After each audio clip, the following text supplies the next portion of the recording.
இது புனிதன் நீ உனக்கு கொடுத்துக்கிற ரிமைண்ட் அப்படின்னு எனக்கு சொல்ற ஒரு விஷயத்த காணொலியாக உங்ககிட்ட சொல்றேன் நண்பா. 2025க்கு ஒரு குட் பை சொல்லிட்டு புது வருஷத்தை நல்ல நம்பிக்கையோட சந்தோஷமா சொல்லி வெல்கம் பண்றதுக்கு ரெடி ஆயிட்டீங்களா நண்பா?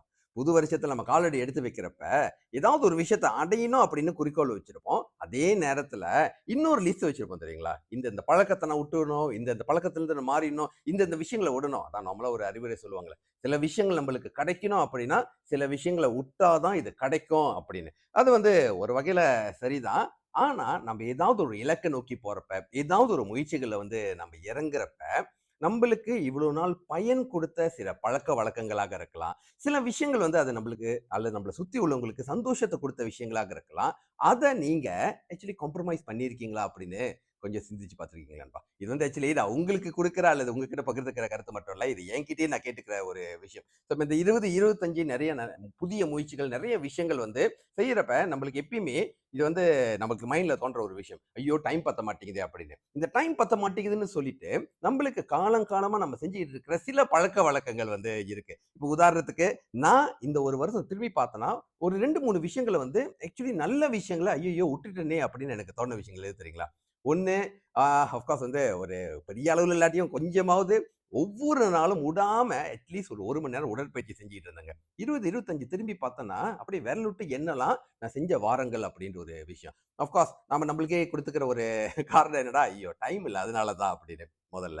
2வது ஐ திங்க் என்ன பின்தொடர்றவங்களுக்கு உங்களுக்கு தெரியும். காணொளிகள் மட்டும் இல்ல. ஸோ அப்பப்ப நேரம் கிடைக்கிறப்ப லைஃப்ல நேரலையில உங்ககிட்ட பேசிக்கிட்டு இருக்கிற அந்த ஒரு விஷயமும் பழக்கமாக இருந்துச்சு. இந்த 20, 25ல விரல் விட்டு எண்ணலாக நான் செஞ்ச நேரலைகள். ஸோ இந்த மாரி விஷயங்கள் ரைட் 3வது இன்னொன்னு நானும் கொஞ்சம் ஸ்டார்ட் பண்ணணும்னு சொன்ன குரல் மை பாட்காஸ்ட். இந்த ஒரு விஷயம் நாங்களே எங்களுக்குள்ள காரணம் சொல்லிட்டு ஸ்டார்ட் பண்ணாம இருக்கிற ஒரு விஷயம். பாருங்க, நம்ம ஏதாவது ஒரு புதிய முயற்சிகள் இறங்குறப்ப கண்டிப்பாக டைம் கொஞ்சம் எக்ஸ்ட்ரா தேவைப்படும் தான்.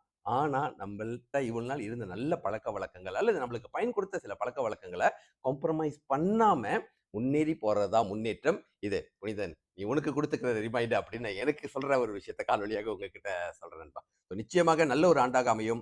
வெற்றியான ஒரு ஆண்டாக அமையும். முக்கியமாக சந்தோஷமான, நிம்மதியான ஒரு ஆண்டாக அமையும். நீங்க போற பயணம் அப்படின்ற ஒரு விஷயம் உங்களுக்கு முழுமைப்படணும் அப்படின்னா, நல்ல விஷயங்கள விட்டு கொடுக்காம, காம்ப்ரமைஸ் பண்ணாம, அதோட சேர்ந்து நீங்க டைம் மேனேஜ்மென்ட் சரிவர செஞ்சு போறது தான் நிச்சயமான முன்னேற்றம். ஸோ நான் எனக்கு திருத்திக்கணும்னு சொன்ன விஷயங்கள உங்ககிட்ட பகிர்ந்துக்கிட்டேன். நீங்க ஏதாவது பகிர்ந்துக்கணும் அப்படின்னா, கீழ கமெண்ட் பாக்ஸ்ல கண்டிப்பாக பகிர்ந்துங்க நண்பா.